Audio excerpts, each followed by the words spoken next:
bus station, one of the major transport hubs in the Highlands, connecting all corners in our country. You can catch a bus to the southwest, Stranraer, and pop across to Belfast. To the northwest, and visit Inverness, one of the most desolate, rugged coastlines of Scotland. To the west coast, from Oban and Ullampale, where the bus and the ferry joins you to the Western Isles, with over 797 islands, 31,000 lochs to explore. To the southeast, a bus will take you to Berwick upon Tweed, an area of teeming bird life and North Sea views. To the northeast, the most northerly point, windswept John O'Groats, with the late Queen Mother's home, Castle of May, and boats to Orme. Or maybe to the east, a bus will take you to Aberdeen and boats to Shetland. We even have buses that go abroad, even.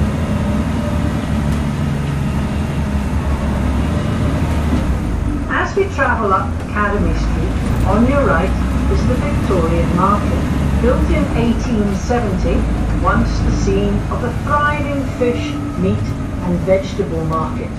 At the turn of the century, in the main hall, we even had a circus. But now, there are 49 unique and independent small businesses, and this is now stop number 9, Union Street.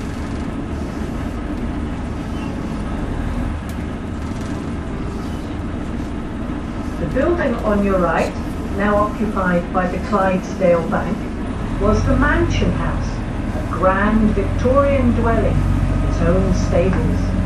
Second World War troops were billeted here. But locally, it is better known for the ghost of a young servant girl wronged by one of the stable lads. Dressed in white, she is said to haunt the Victorian market at night, making all the security cameras operate in an erratic manner.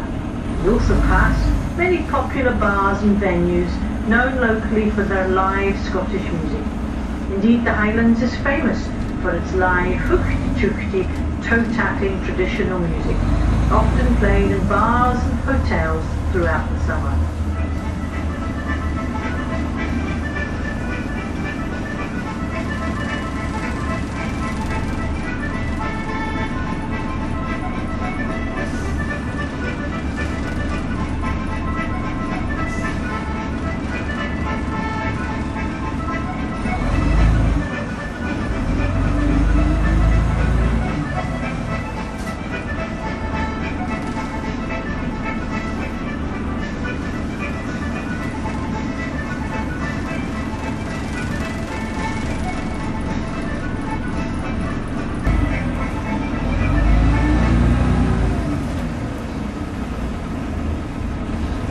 As we return to the Inverness and Transdev, a quick look to the right will see the Wright Street Suspension Bridge, constructed at the Rose Street Foundry in Inverness in 1881, and in the distance, Glenwithus.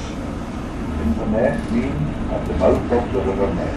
Inver and Ada are old Scotch words from Gaelic, both at the mouth of.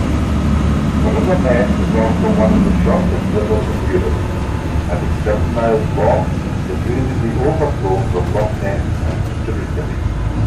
Not very deep, but a very fast-flowing river, and not one solid, full of fish, salmon, trout and eel. You can buy a fishing permit from a shop near the castle and try your luck at catching your salmon.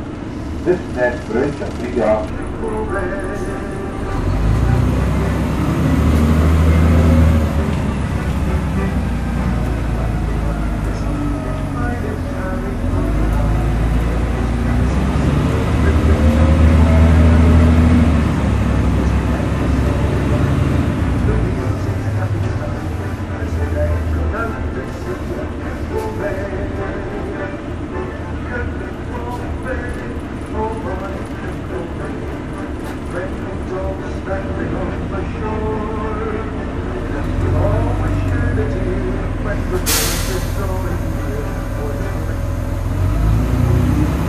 Inverness Townhouse, one of the city's most impressive and historic buildings, built between 1878 and 1882. The townhouse includes many artworks and historic features.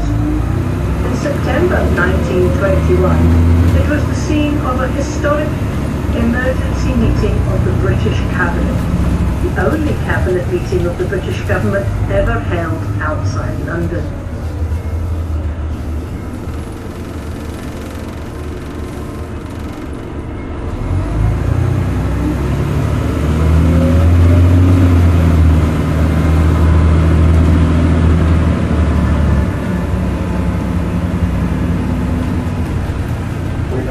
Wright block tapestry. This was originally called Bloomsdale, and this was the walk made to the Hill of the Hens. That is where our Keith Tower, the last house with the observatory, is now. This was the scene of beheading and hanging.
Up on our right, the red sandstone war memorial commemorates the dead of the two world wars. World War I had a devastating impact on the Highlands, which sustained one of the highest per capita casualty rates in Europe. 1 in 7 men in Inverness died of the conflict.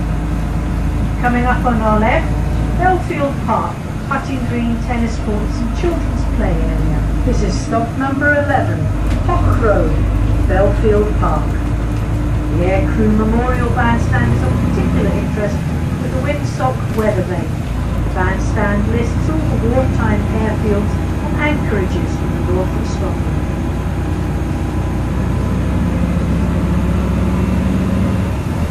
On our right, the Forbes Fountain. This marble fountain used to reside outside the Townhouse in the city centre, but road widening there meant it would no longer fit. So it was relocated to this beautiful walk. Twice a year, youngsters add fairy liquid to this fountain as a joke to create a foaming blackbird.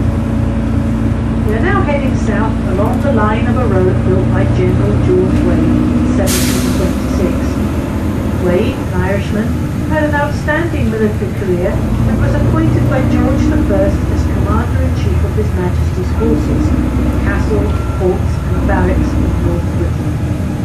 He built a line of forts and smaller barracks across the Highlands, along with 240 miles of road, 28 bridges in just 6 years. Many famous travellers have followed this route, including Dr. Samuel Johnson and his friend James Roswell. They passed this way in the autumn of 1773 on their 83-day journey of the Highlands and the Western Isles of Scotland. 14 years later, our National Guard, Robert Burns, followed this track and visited the 140-foot-high Falls of Foyers. This spectacle caused him to pen a poem of that name, which starts, "Among the heathy hills and rugged woods, the roaring Foyers pours with mossy floods." Is still well worth a visit today if time permits.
project home Volvo, powered by water of the mid-length country. This is stop number 12, Pringle's Woolen Mill, Doors Road. It's Denmark in time and experience of life used to life in the Highlands. Uncovering the story of Scotland and visit the Highland life living in. See the early mechanized weaving machines and listen at the dark story of those. The plant carpenter section, you can explore the origins of the Scottish land carpenter. The right of Highland Connectors, ladies and men clothing, jewels, motorcycles, Scottish music, TV. If you can't get that, the village restaurant is an ideal place.